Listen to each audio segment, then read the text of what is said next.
बिस्मिल्लाहिर्रहमानिर्रहीम। अस्सलाम वालेकुम व्यूवर्स। आज मैं आप लोगों के लिए सभी के फेवरेट आलू की पकौड़ी की रेसिपी लेकर आई हूँ, जो कि बहुत ही सिंपल है बनाना, लेकिन एक दो ट्रिक्स होती हैं, टिप्स होती हैं, जिनको आप फॉलो करेंगे तो आप परफेक्ट पकौड़े बना के तैयार कर सकते हैं।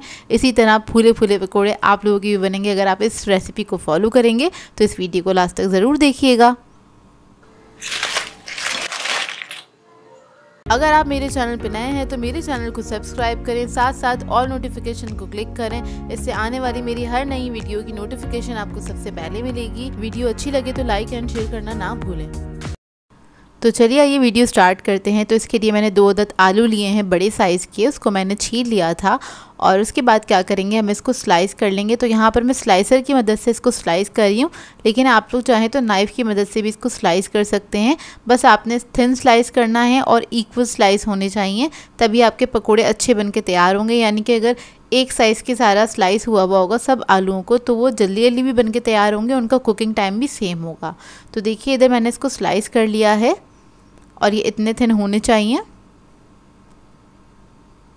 अब इसको हम साइड पे रखेंगे। उसके बाद बना लेते हैं इसका बैटर। तो इसके बैटर के लिए मैंने 1 कप लिया है बेसन और वो मैंने एक बाउल में ऐड कर दिया है। अब इसके बाद इसके अंदर हम ऐड करेंगे नमक 1 टीस्पून के बराबर,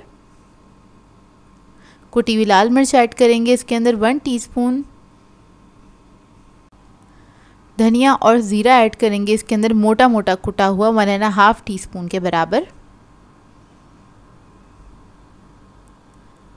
लहसुन अदरक का पेस्ट ऐड करेंगे 1 टीस्पून,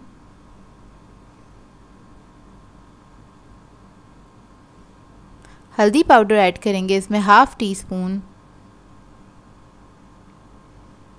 हरा धनिया ऐड करेंगे 2 टेबलस्पून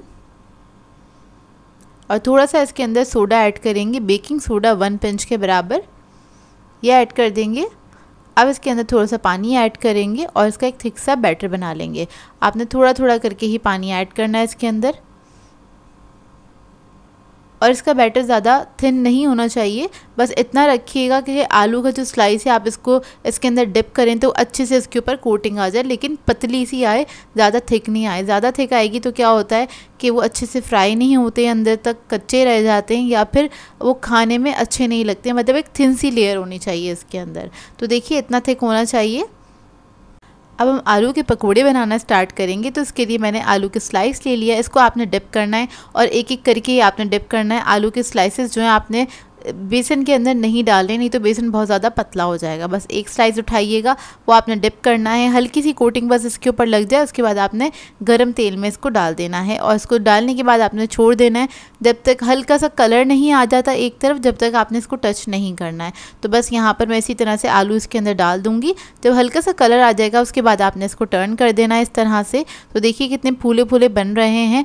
आपने बस 2-3 चीज़ों का ख्याल रखना है। बेसन को आपने ज़्यादा गाढ़ा नहीं रखना है, आलूओं को आपने कट करना है तो उसके स्लाइसेस सेम साइज़ के होने चाहिए।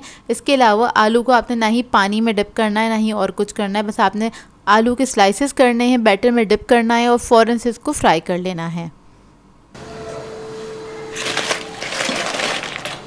तो ये देखिए कितने मज़ेदार से हमारे आलू के पकोड़े फूले फूले से बनके तैयार हो गए हैं। बहुत लाइट बनके तैयार होते हैं। अगर आप इन टिप्स वगैरह को फॉलो करेंगे तो आपके भी पकोड़े इसी तरह से बनके तैयार होंगे। आई होप ये सिंपल सी रेसिपी आपको बहुत अच्छी लगी होगी। सो व्यूअर्स, अगर आप लोगों को मेरी रेसिपीज़ अच्छी लगती हैं तो मेरे चैनल को सब्सक्राइब करें, लाइक करें, कमेंट ज़रूर किया करें, शेयर भी ज़रूर किया करें अपने फ्रेंड्स के साथ, फैमिली के साथ। तो मुझे अपनी दुआओं में याद रखिएगा। अल्लाह हाफ़िज़।